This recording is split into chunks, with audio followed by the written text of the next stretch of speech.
Allez, je viens de prendre un petit trade sur le Nasdaq en session européenne et je tenais à t'expliquer ce trade pour que tu puisses vraiment voir comment je fonctionne en interne.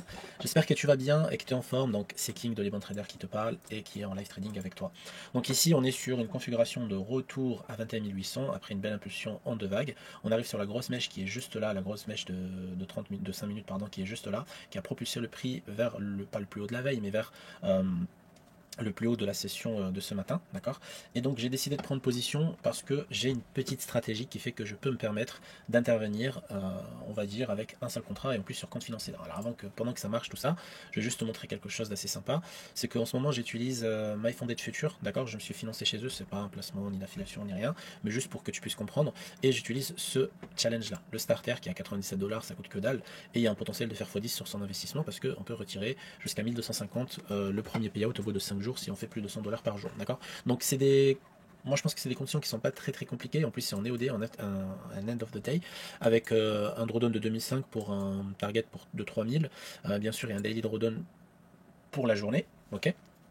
Et pas de consistent rule pour passer, tu peux le passer en une journée, c'est ce que j'ai fait, hein. Si tu regardes rapidement mes stats, on va aller rapidement sur les deux challenges que j'ai passés récemment. Donc j'ai commencé mardi, donc j'ai fait 34 trades, c'est du scalping sur Nasdaq et quelques trades sur l'or, et le lendemain je l'ai validé avec les 5 trades restants. Et sur le deuxième compte, ce que j'ai fait, bah voilà, je l'ai acheté carrément le 5, le mercredi, et j'ai fait 14 trades et j'ai validé le challenge. Et aujourd'hui j'ai mes deux comptes financés tout simplement sur MyFunded Future, et donc si je fais 5 jours à plus de 100 $, je peux demander un payout limité à 1200 $ par compte. Donc il y a un potentiel quand même de prendre 2004 ici sur un investissement de 200 $. Donc voilà, c'est juste pour que tu sois au courant de ce que j'ai pris, et en même temps on va revenir sur le graphique et je vais te montrer à peu près ce que j'utilise. Donc moi j'utilise le footprint, d'accord.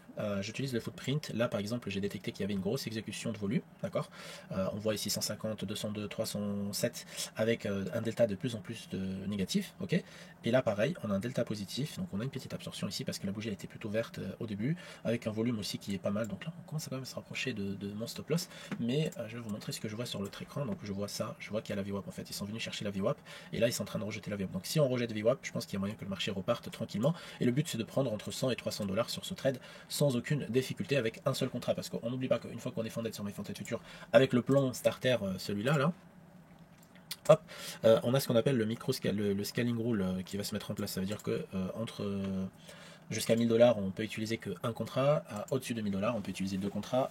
Voilà, jusqu'à 2000 $. Et au-dessus de 3002, 2000 $, on peut utiliser trois contrats sans aucun souci. C'est bien parce que ça protège le compte. Je trouve que ça protège assez bien le compte. Et ça peut être bien pour les personnes qui cherchent vraiment quelque chose pour les manager. D'accord. Donc là, on a une petite confirmation assez sympa, un VZ.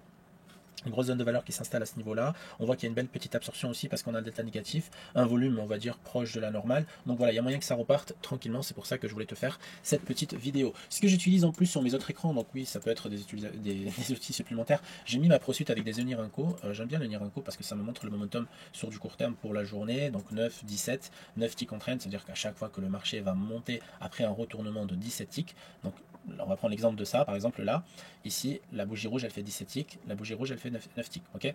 Donc la bougie verte elle fait 17 ticks, la bougie rouge elle fait 17 ticks. Donc rouge, 9 ticks, 9 ticks, 9 ticks, 9 ticks, 9 ticks, 9 ticks, jusqu'à la verte ici, qui fait tout simplement 17 ticks, ok. Donc c'est du reverse, le Nirenko il utilise ce qu'on appelle le reverse, ok. Donc voilà, j'aime bien utiliser ça. Ça me donne, on va dire, un petit biais, un petit momentum en fait sur le moment que je pourrais lire. J'ai couplé, j'ai mis une petite SMA 50, j'ai mis cette moyenne qui est 0 retard en 40 périodes, c'est la Zelma 40 tout simplement, que j'aime bien utiliser aussi. Bon, un petit MACD juste pour faire joli, mais je regarde pas trop ce qui se passe sur les MACD, je peux même le supprimer, c'était juste vraiment pour tester des petits trucs, mais bon, ça c'est pas quelque chose que j'utilise au quotidien.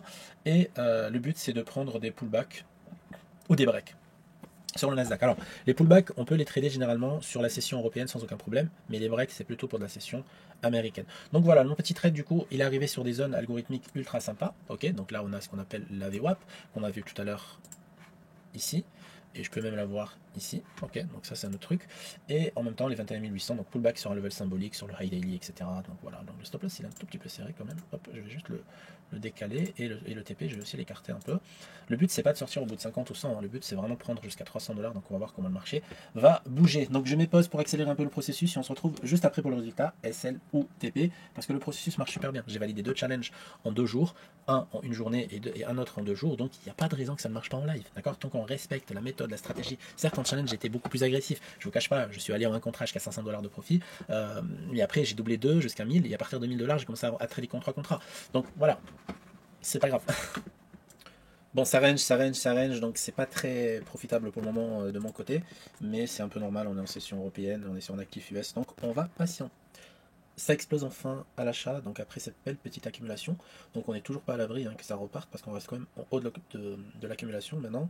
On va voir ce qui se passerait si on vient toucher la moyenne SMA en fait, qui est juste là.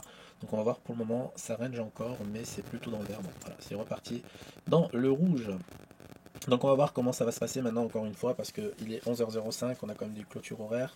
Euh, on a quand même des intervenants européens qui sont toujours actifs. Maintenant, pour ma part, je pense que je vais laisser le plus longtemps possible et je reviens vers vous une fois qu'on est actuellement sur 21 808, sinon à peu près le stop loss. Donc là, je l'ai écarté parce que je viens de faire un petit café, tout ça, pour pas avoir de surprise, hein, c'est parce que j'aime bien être devant. Et on va voir au-dessus de 21 807 comment ça va se passer.